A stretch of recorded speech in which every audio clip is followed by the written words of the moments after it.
नमस्कार दोस्तों, स्वागत है आप सभी का हमारे इस YouTube चैनल जीटीएम क्लासेस में। दोस्तों, आज के इस वीडियो में सामाजिक विज्ञान का मॉडल पेपर मैं आपके सामने शानदार तरीके से प्रस्तुत करूंगा।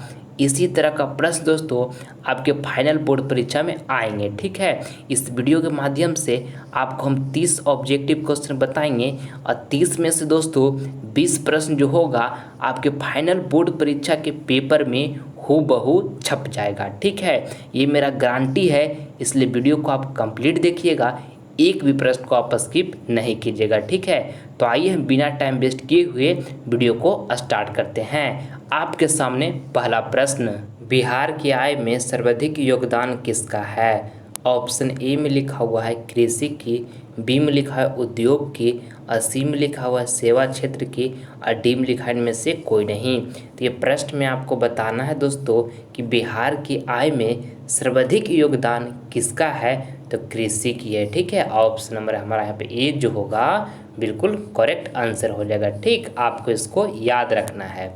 आइए अगला प्रश्न हम देख लेते हैं। दूसरा नंबर, झारखंड के झरिया क्षेत्र में मुख्यतः क्या पाया जाता है?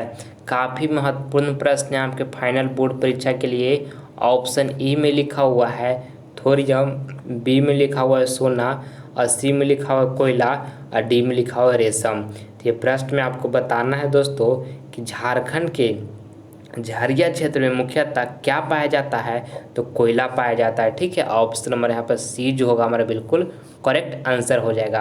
अब कोयला दोस्तों कितने प्रकार के होता है, तो कोयला 4 प्रकार का होता है। ठीक है, ये आपको याद रखना है।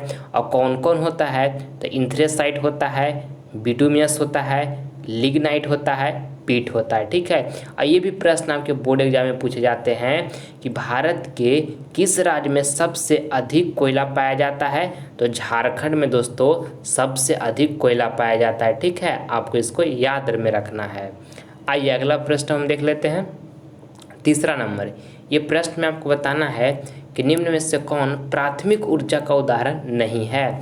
ऑप्शन ए में लिखा हुआ है कोयला, बी में लिखा है पेट्रोलियम, सी में लिखा है प्राकृतिक गैस, और डी में लिखा हुआ है विद्युत। तो ये प्रश्न में आपको यहाँ से बताना है दोस्तों कि निम्न में से कौन प्राथमिक ऊर्जा का उदाहरण नहीं है। तो देखिए, कोयला जो है दोस्तों ये प्राथमिक ऊर्जा का उदाहरण है, और पेट्रोलियम भी दोस्तों प्राथमिक ऊर्जा का उदाहरण है, और देखिए प्राकृतिक गैस भी दोस्तों प्राथमिक ऊर्जा का उदाहरण है। ठीक है, और जो विद्युत है ये प्राथमिक ऊर्जा का उदाहरण नहीं है।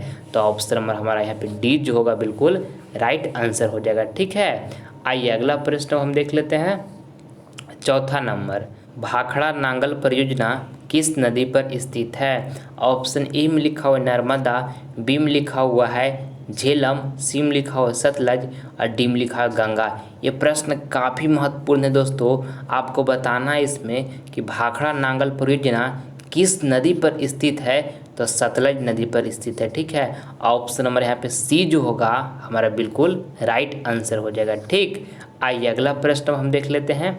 पाँचवा नंबर प्रश्न में आपको बताना है कि भारत में किस प्रकार की दलीय व्यवस्था है?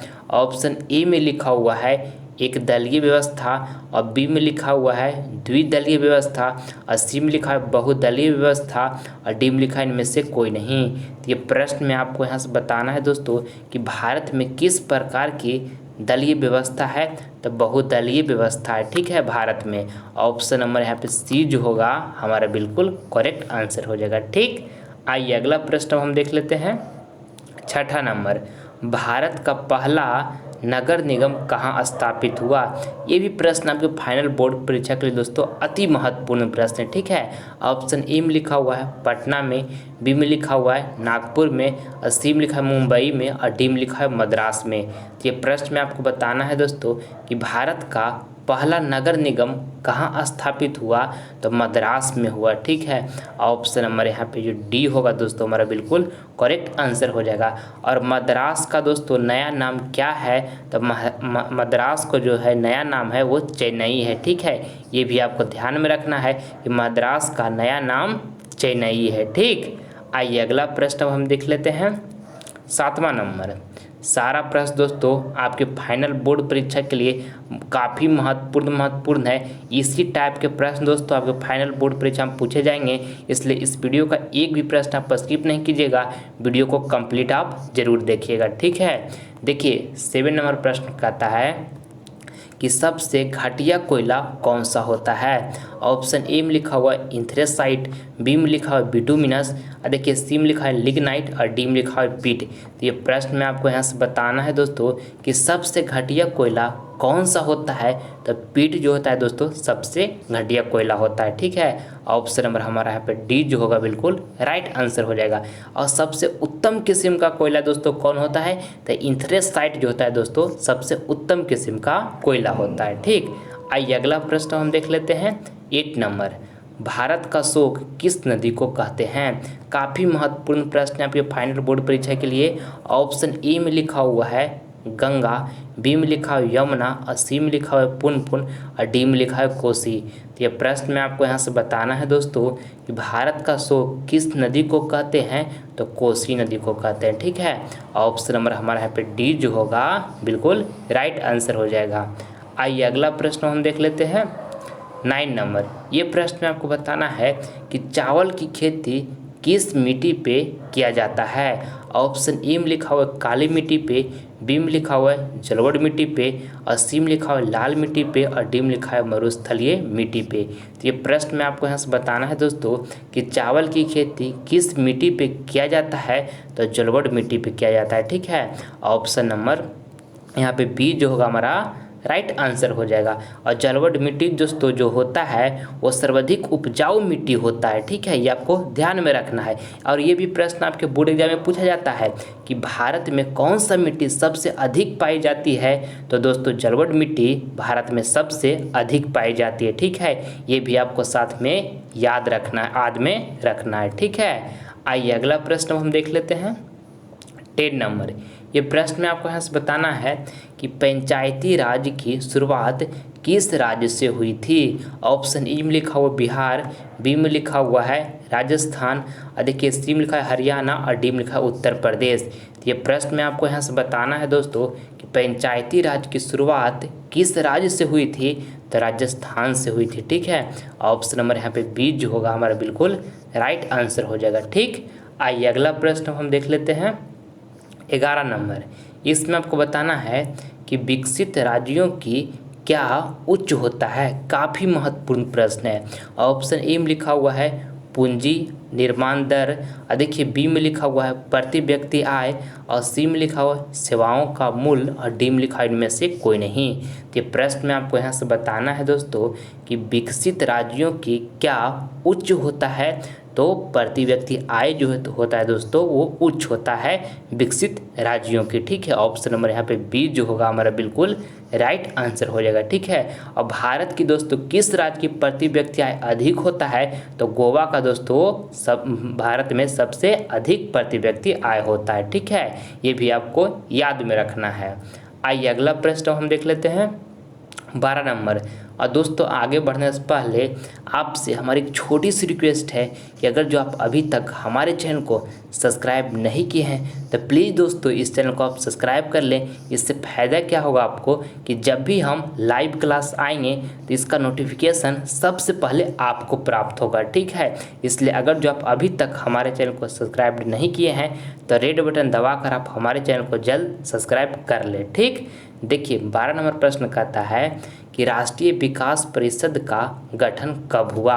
ऑप्शन ए में लिखा हुआ है 1950, बी में लिखा हुआ है 1951, डी में लिखा है 1980 में लिखा है दोस्तों 1952, और डी में लिखा है 1953। तो ये प्रश्न में आपको यहाँ से बताना है दोस्तों कि राष्ट्रीय विकास परिषद का गठन कब हुआ था, तो 1952 में हुआ था। ठीक है, ऑप्शन नंबर यहाँ पे हमारा जो सी होगा बिल्कुल करेक्ट आंसर हो जाएगा। आपको इसको याद रखना है दोस्तों कि राष्ट्रीय विकास परिषद का गठन कब हुआ, तो 1952 में हुआ। ठीक है, आइए अगला प्रश्न हमारा है 13 नंबर।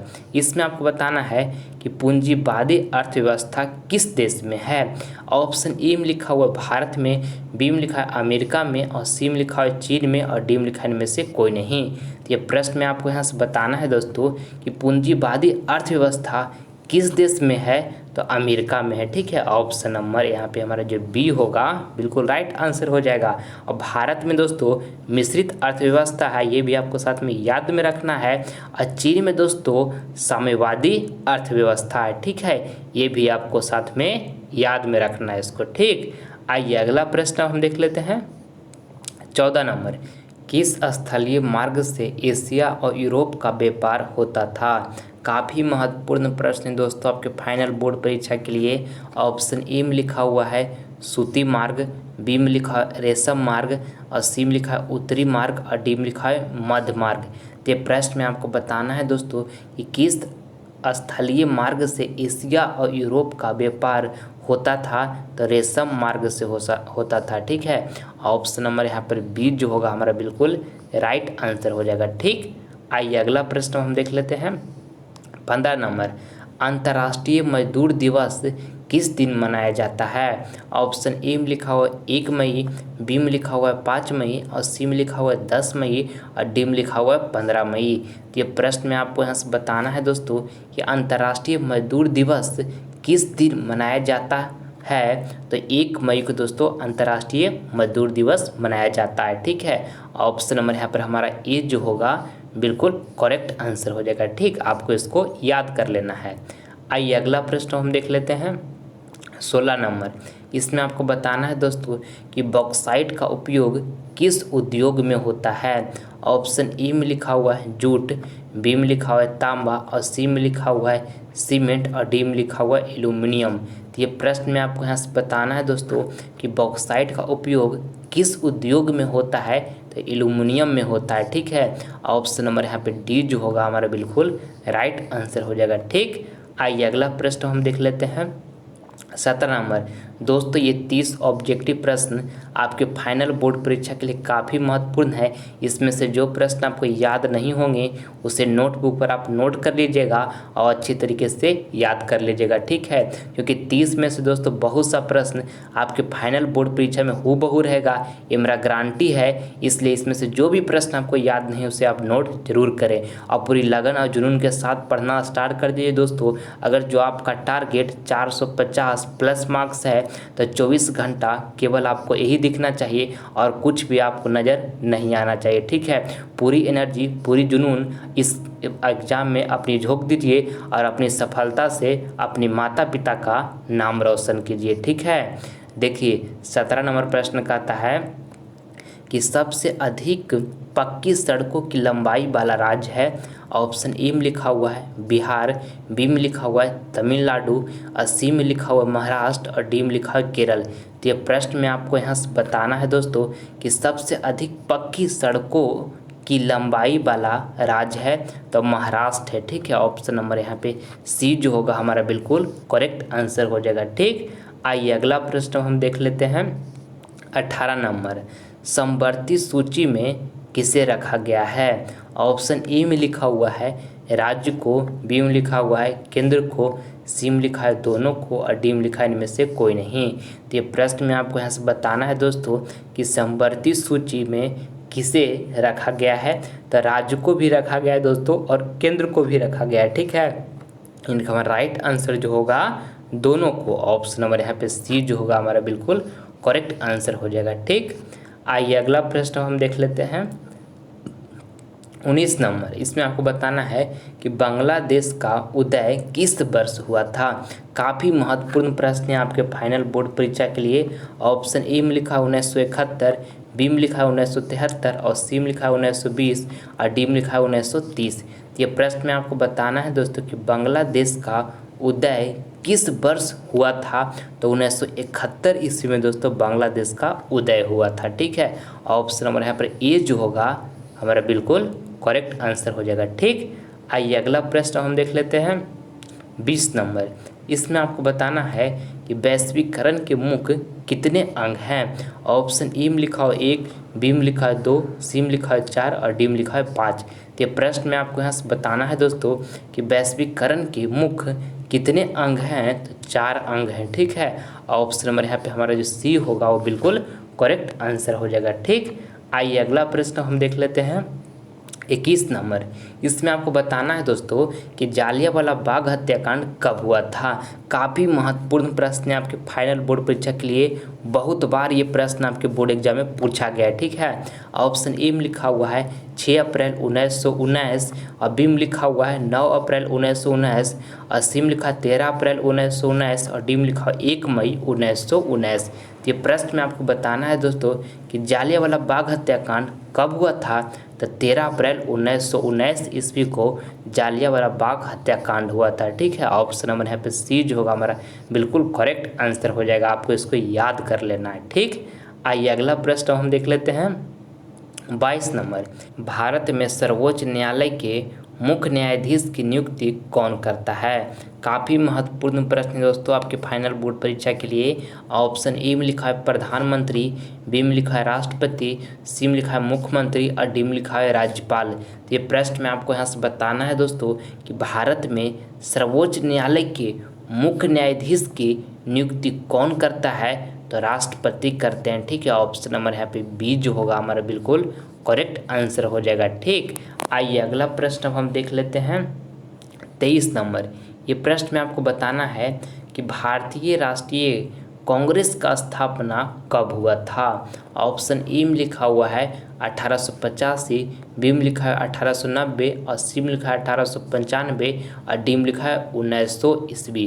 तो ये प्रश्न में आपको यहाँ से बताना है दोस्तों कि भारतीय राष्ट्रीय कांग्रेस की स्थापना कब हुआ था, तो 1885 ईस्वी में दोस्तों भारतीय राष्ट्रीय कांग्रेस का स्थापना हुआ था। ठीक है, ऑप्शन नंबर हमारा यहाँ पर ए जो होगा बिल्कुल करेक्ट आंसर हो जाएगा। ठीक, आइए अगला प्रश्न हम देख लेते हैं 24 नंबर। इसमें आपको बताना है कि बिहार राज्य के किस जिले की प्रति व्यक्ति आय अधिक है। ऑप्शन ए में लिखा हुआ है नालंदा, बी में लिखा हुआ है सिवान और सी में लिखा है पटना और डी में लिखा हुआ है शिवहर।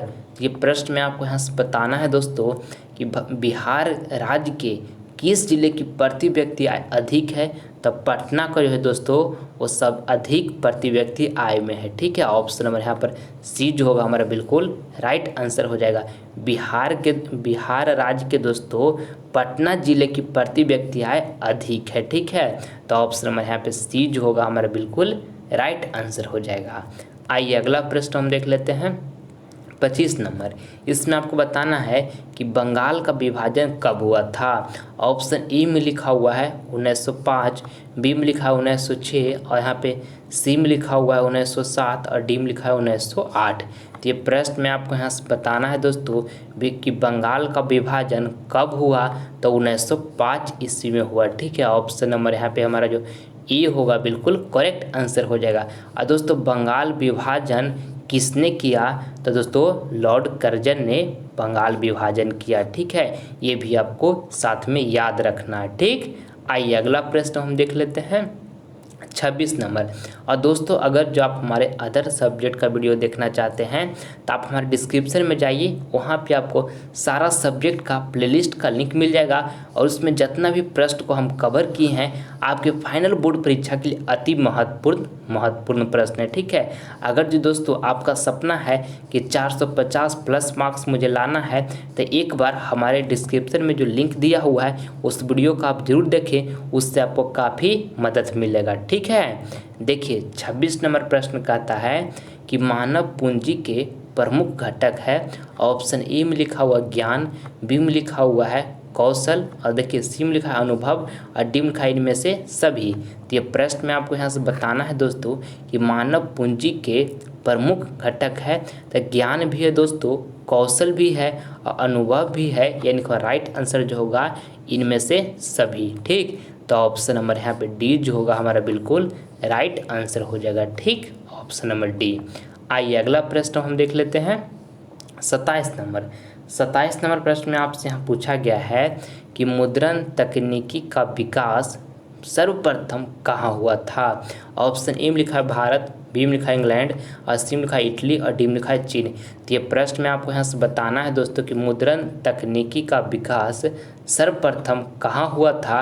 तो चीन में हुआ था। ठीक है, ऑप्शन नंबर यहाँ पे डी जो होगा हमारा बिल्कुल करेक्ट आंसर हो जाएगा।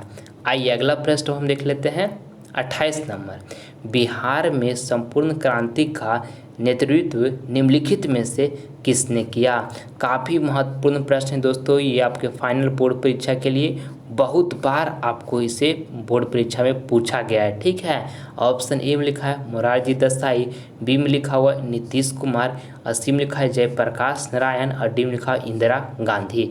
तो आपको इसमें बताना है कि बिहार में संपूर्ण क्रांति का नेतृत्व निम्नलिखित में से किसने किया?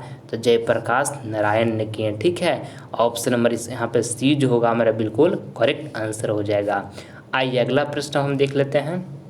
29 नंबर, इसमें आपको बताना है कि सार्क का मुख्यालय कहाँ है? ऑप्शन ए में लिखा है दिल्ली, बी में लिखा है ढाका, सी में लिखा है काठमांडू, और डी में लिखा है इनमें से कोई नहीं। तो ये प्रश्न में आपको यहाँ से बताना है दोस्तों कि सार्क का मुख्यालय कहाँ है? तो काठमांडू में है। ठीक है, ऑप्शन नंबर यहाँ पे सी जो होगा हमारा बिल्कुल राइट आंसर हो जाएगा। ठीक, आइए अगला प्रश्न हम देख लेते हैं। 30 नंबर, इसमें आपको बताना है दोस्तों कि भारत का सबसे बड़ा बंदरगाह है।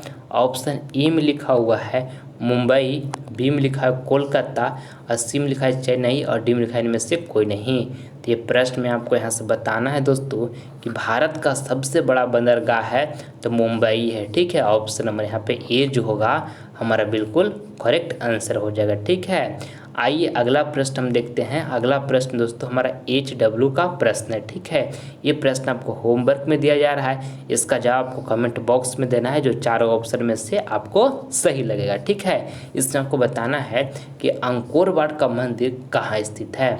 ऑप्शन ए में लिखा है वियतनाम, और यहाँ बी में लिखा है थाईलैंड, और सी में लिखा है लाओस, और डी में लिखा है कंबोडिया। तो जो ऑप्शन आपको सही लगे दोस्तों उसका जवाब आप हमारे कमेंट बॉक्स में जरूर दीजिएगा, आपका कमेंट का हम प्रतीक्षा करेंगे। ठीक है, मैं उम्मीद करता हूं दोस्तों कि वीडियो आपको पसंद आया होगा, तो प्लीज़ आपसे लाइक करें, अपने दोस्तों में शेयर करें, और आप हमारे चैनल पर नए हैं तो आप इसे सब्सक्राइब कर लें ताकि आने वाला वीडियो का नोटिफिकेशन सबसे पहले आपको मिले। मिलते हैं दोस्तों आपसे अगले वीडियो में, तब तक मन लगाकर पढ़ाई कीजिएगा, 1 मिनट भी दोस्तों समय को बर्बाद नहीं कीजिएगा। ठीक है, क्योंकि जो समय बीत जाता है वो जीवन में कभी वापस नहीं आता है। ठीक है, जय हिंद, जय भारत।